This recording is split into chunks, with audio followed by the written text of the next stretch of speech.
ഇതിലെ last colour shade വരുന്നത് നല്ലൊരു ബീട്രൂട്ട് മെറൂൺ ഷെയ്ഡാണേ. കോഫി ബ്രൗൺ അല്ല, ബീട്രൂട്ട് മെറൂൺ ആണ് വരുന്നത്. ഗ്രേപ്പ് കളർ എന്ന് വേണമെങ്കിൽ പറയാം. ഗ്രേപ്പ് കളറും ഒരു മെറൂണും കൂടെ ബ്ലെൻഡ് ആയിട്ട് വരുന്നൊരു കളർ. നല്ല ഭംഗിയാണ് കാണാൻ. എൻ്റെ നെക്ക് പോർഷനിൽ ഇതുപോലെ എംബ്രോയിഡറി ഡിസൈനും സീക്വൻസിൻ്റെ വർക്കും പിന്നെ ഒരു ബാറ്റിക് ഡിസൈനും ഒക്കെ പോയിട്ടുണ്ട്. ബാക്ക് പോർഷൻ വരുന്നത് ഈ ബാറ്റിക് ഡിസൈൻ മാത്രമാണ്. ഫ്രണ്ട് സൈഡിൽ ഉള്ളിൽ കൂടെ സ്കാറ്റേർഡ് ആയിട്ടും ഇതുപോലൊരു എംബ്രോയിഡറി വർക്കും ഒരു സീക്വൻസിൻ്റെ പാറ്റേണും പോകുന്നുണ്ട് കേട്ടോ. ഇതിൻ്റെ കൂടെ പെയർ ചെയ്തേക്കുന്ന ബോട്ടം വരുന്നത് റയോൺ സിൽക്കിൽ വരുന്ന, പേരെപ്പോഴും മറന്നു, റയോൺ സിൽക്കിൽ വരുന്നൊരു മെറ്റീരിയലാണ് ഇതിൻ്റെ ബോട്ടമായിട്ട് പെയർ ചെയ്തേക്കുന്നത്. ഇതിൻ്റെ ദുപ്പട്ട വരുന്നത് റെഡ് ജോർജറ്റിൽ തന്നെ വരുന്ന നല്ല ഭംഗിയുള്ള ദുപ്പട്ടയാണ്.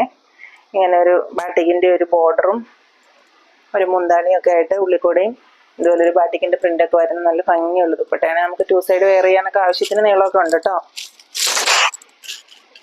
നല്ല ഭംഗിയുള്ള കളർ ഷെയ്ഡുമാണ്. എല്ലാം നല്ല കളർ ഷെയ്ഡുകളാട്ടോ ഇത്തവണത്തേതും. പിന്നെ ഇതിൻ്റെ റേറ്റ് വന്നേക്കുന്നത് 1765 രൂപയാണ്. ഡിസ്കൗണ്ട് കഴിഞ്ഞിട്ട് നമ്മുടെ റേറ്റ് വരുന്നത് 1670 രൂപ മാത്രമാണ്. അപ്പം ഇന്നത്തെ വീഡിയോയിൽ കാണിച്ച മെറ്റീരിയൽസ് എല്ലാം നിങ്ങൾക്ക് ഇഷ്ടമായിട്ടുണ്ടെന്ന് പ്രതീക്ഷിക്കുന്നു. ഏതെങ്കിലും നിങ്ങൾക്ക് ഇഷ്ടമായിട്ടുണ്ടെന്നുണ്ടെങ്കിൽ വേണമെന്നുണ്ടെങ്കിൽ വീഡിയോ താഴെ കാണുന്ന വാട്സപ്പ് നമ്പറിൽ കോൺടാക്ട് ചെയ്താൽ മതിയേ. പിന്നെ നമ്മുടെ ചാനൽ എല്ലാവരും ഒന്ന് സബ്സ്ക്രൈബ് ചെയ്ത് സപ്പോർട്ട് ചെയ്യണം കേട്ടോ. ഇൻസ്റ്റാഗ്രാമിൽ നമുക്കൊരു പേജുണ്ട്, സ്വപ്നാസ് ഓൺലൈൻ കളക്ഷൻസ്. അതും ഒന്ന് ഫോളോ ചെയ്ത് എല്ലാവരും സപ്പോർട്ട് ചെയ്യണേ.